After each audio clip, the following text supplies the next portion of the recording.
Fox News Podcasts presents the Bret Baier Podcast with Fox News Chief Political Anchor Bret Baier.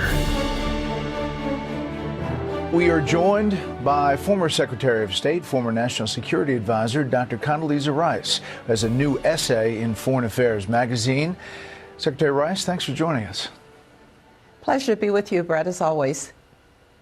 I want to talk about your essay, and I read through it. It's really interesting. But I want to just ask broadly, as you look at foreign affairs right now, it's a chaotic world. What do you think the biggest threat for the U.S. is right now?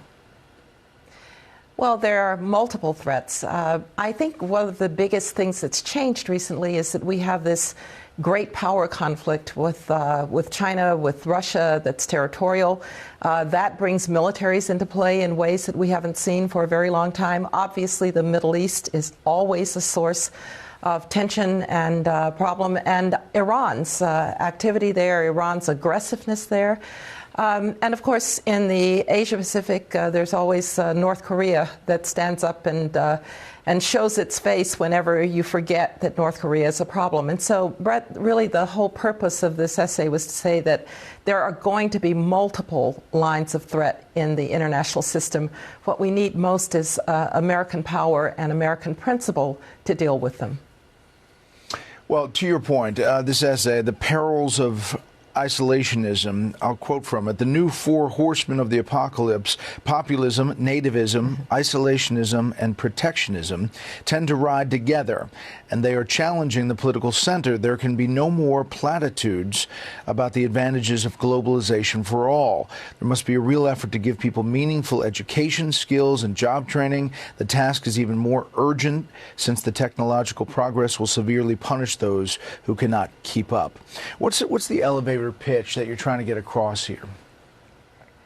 Well, the pitch here is for leaders, for the American public, and for people like me who somehow harken back to if it were only like 1981 again, we would be fine, that we have to this time connect what we are at home, who we are at home, the benefits of being American to America's role in the world, that it's not possible to again leave behind so many of our citizens while we talk about the macro benefits of globalization. And you know, Bret, that I have a tremendous interest and concern for our educational system, for whether the American dream is there for people. And one of the reasons that I think we don't have the kind of confidence that made us such a strong power in the world throughout the Cold War and beyond is because so many Americans are no longer really a part of the American dream. And we have to fix that if we're going to be confident enough to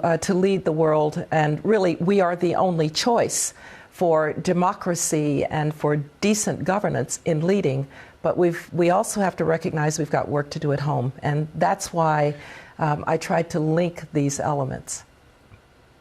So even still, the work at home, and even though we have this competition and sometimes conflict with China and Russia, you still think we should accept those kids from China and Russia to schools in the U.S. to establish this long-term benefit, right? I think we can't give up on the next generation in China. Maybe it'll be a couple of generations or generations in Russia, because there are so many young people, and I see them in our classes here at Stanford. There are so many young people who've been introduced to the American way, and they know that the authoritarian, oppressive, just toe the line is not where they want to be. And if we want to see ultimately change in Russia, change in China, we have to keep connection to those young people who expect a different life. Now, there are problems. We have to be certain that in our labs in universities, in our research in universities, that we are protecting against what has been a very aggressive and quite consequential effort, particularly by China, to use the access to American universities to empower the People's Liberation Army. So yes, we need some protections.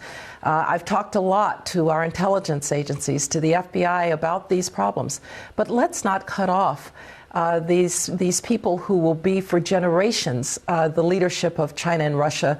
I think they are going to have something to say ultimately about where these countries end up. About China, you write that China has an insatiable ambition. Quote, the current period is not a Cold War redux, it is more dangerous. What do you mean by that? Well, China is not the Soviet Union. The Soviet Union, which I knew well, the Soviet Union was a military giant, but it was a technological and economic midget. China has managed to use its integration into the international system to become a competitor for the United States for military, technological, and economic dominance. And so when we confront China, we recognize that it's very integrated into the international system. We recognize that it has assets across the band of what you would want to think of as national power. And so we have to be ready for a different kind of competition, one that's probably going to be longer. I call out in particular, Bret, everybody's very interested right now in the race for AI, the race for frontier technologies. That's a race that democracies have to win, because whatever we think the dangers may be of these technologies, we will debate them. We will have congressional hearings. We will have people like you doing investigative reporting if something goes wrong. But in China, they will do exactly what they did with the COVID virus. They will hide it, they will lie about it, and so these technologies in the hands of authoritarians are much more dangerous than they will ever be in a democracy. So we need to gird ourselves for what is going to be a long-term struggle. As you said, you know the former Soviet Union very well, Russia now, and Vladimir Putin. You write that Vladimir Putin cannot lose this war, and he's willing to sacrifice everything to stave off disaster. Ukraine is now encroaching inside Russian territory. They are, trying to take the offense, basically, in their defense. Where do you see this right now, and is it possible to get it to a negotiating table? Well, long before we get to a negotiating table, we have to make sure that Ukraine is in the strongest possible position vis-a-vis Russia.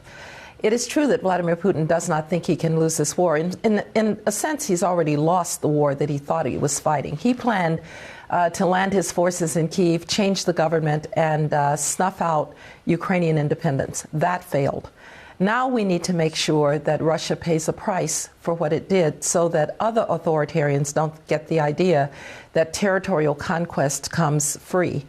I think the Ukrainians are showing still remarkable skill. They're showing remarkable resilience, but they're going to need our help. They're going to need the help of the Europeans.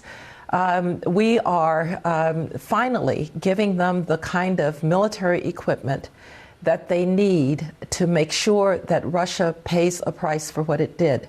I wish, Bret, we had done it a little bit more quickly. I sometimes think, what if we had given them everything at the beginning of the war, when Russia was on its back foot, when Russia thought that the war was going to be 5 days? We might be in a different situation now, but whatever we do, we don't want to leave the Ukrainians without the means to make Russia pay a price. And I'll say one other thing, Bret. Those who say, well, we can't deal with Ukraine because we have to deal with China, credibility is not divisible. If Ukraine loses, I don't want to be the person who watches Vladimir Putin and Xi Jinping on their victory tour and Xi Jinping emboldened in the Asia-Pacific.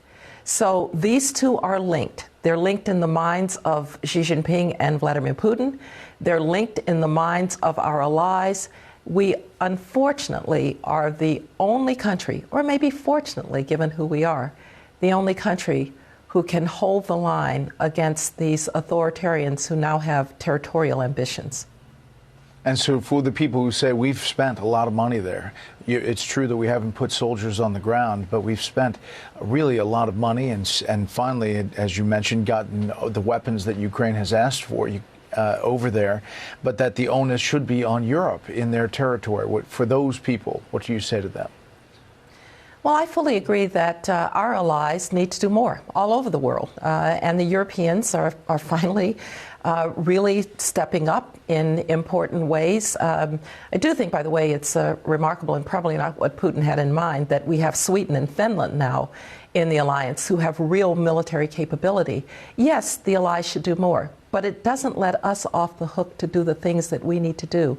And some of that money, Bret, a fair amount of it, went to American defense capability, building the industry to produce the ammunition that we couldn't for Ukraine. So, yes, it's money, but when you think about what the Ukrainians are willing to sacrifice, which is their lives, their young people, they're willing to sacrifice everything so that we don't have to put boots on the ground in Europe, so that Vladimir Putin doesn't challenge an attack upon one is an attack upon all, which is Article 5 of the NATO treaty. I would say this is a small price to pay.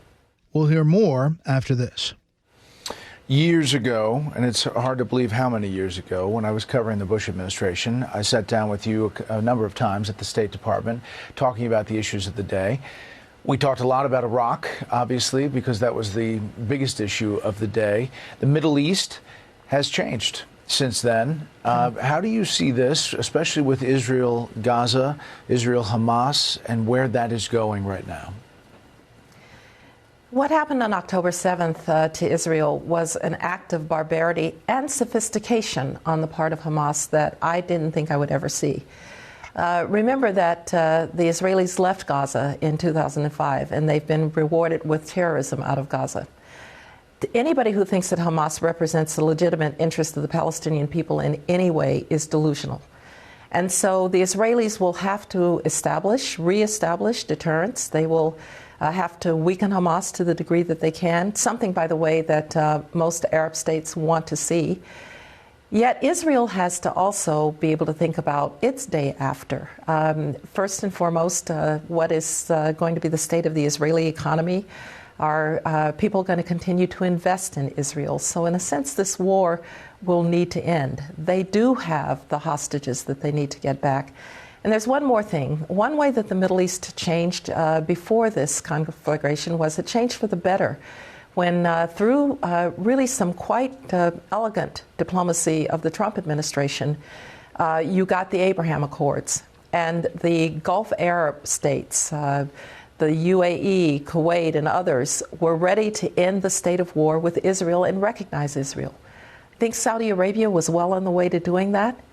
And if Israel can emerge with the Arab states finally reconciled to Israel's not just existence, but to Israel's prosperity in the region, it is really going to be a different Middle East. And so I'd like to, like everyone, see this war end as quickly as possible, not just because of the suffering of innocent people, that is a factor, but also because Israel's future security and prosperity is also at stake.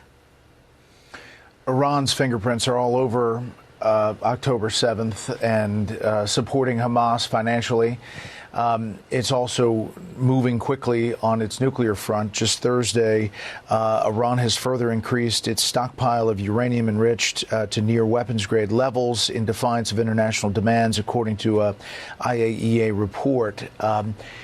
They are moving forward, even as the Supreme Leader says maybe it's time to renegotiate with the U.S. They're a bad actor. How do we deal with them? They're a terribly bad actor. And anybody who keeps looking for moderates in Iran is also delusional. The people who come to negotiations for Iran are not the real power brokers. The real power brokers are the Revolutionary Guard and the Quds Force and those proxies that are operating, whether they're Houthis who are challenging international shipping or proxies still trying to attack our troops in Iraq and Syria.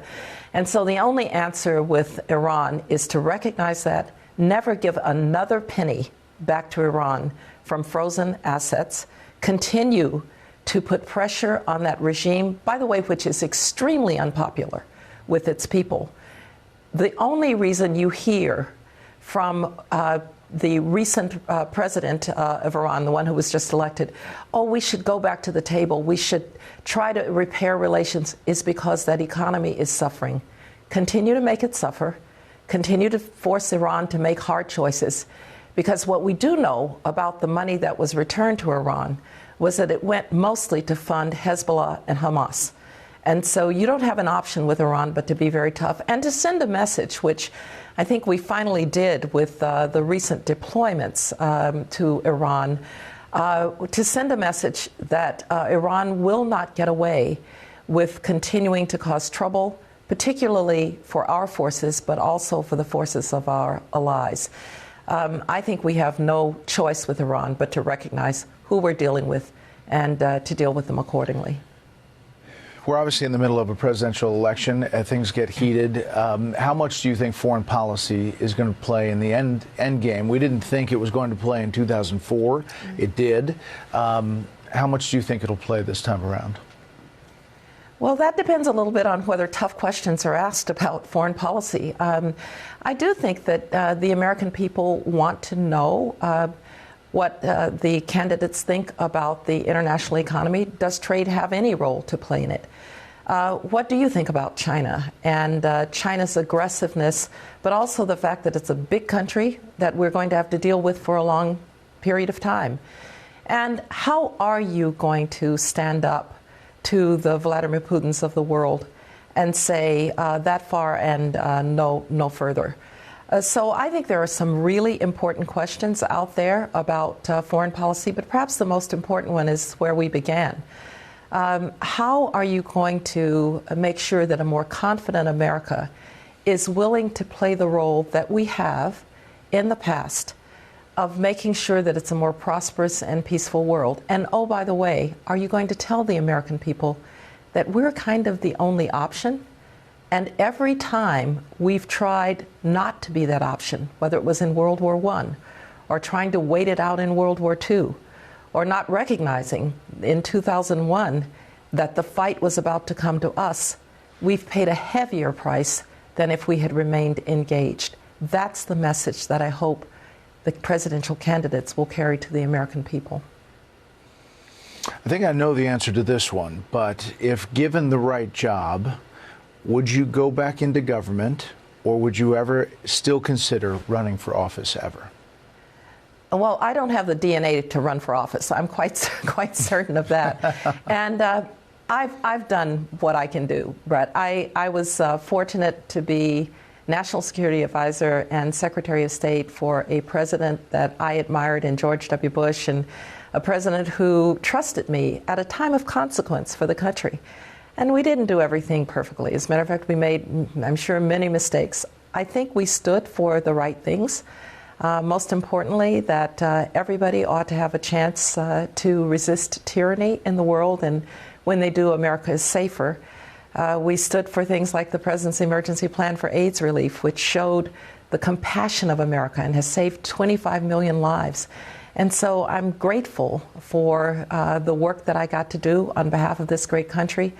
There's no one who loves this country more than I do, but I think my role now, here as director of the Hoover Institution, but also as a faculty member at Stanford, is to try to help this next generation get ready for citizenship and for understanding what that means to be here in the greatest country on the face of the earth, and one of the most extraordinary experiments in human liberty that we've ever seen.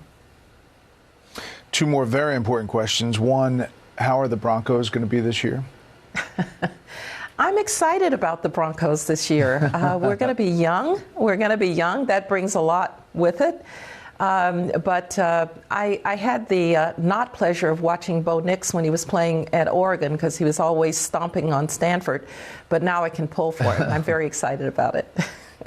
Nice. And lastly, how is the golf game? Well, it's been a summer in which has been a little hard to get out there, but when I've gotten out there, I've played pretty well, Bret. My short game's improving. I'm ready to take you on whenever you want to go out. All right. We'll do it. We'll do it. Secretary Rice, thanks for the time. Thank you. Great to be with you. Listen ad-free with a Fox News Podcast Plus subscription on Apple Podcasts, and Amazon Prime members can listen to this show ad-free on the Amazon Music app.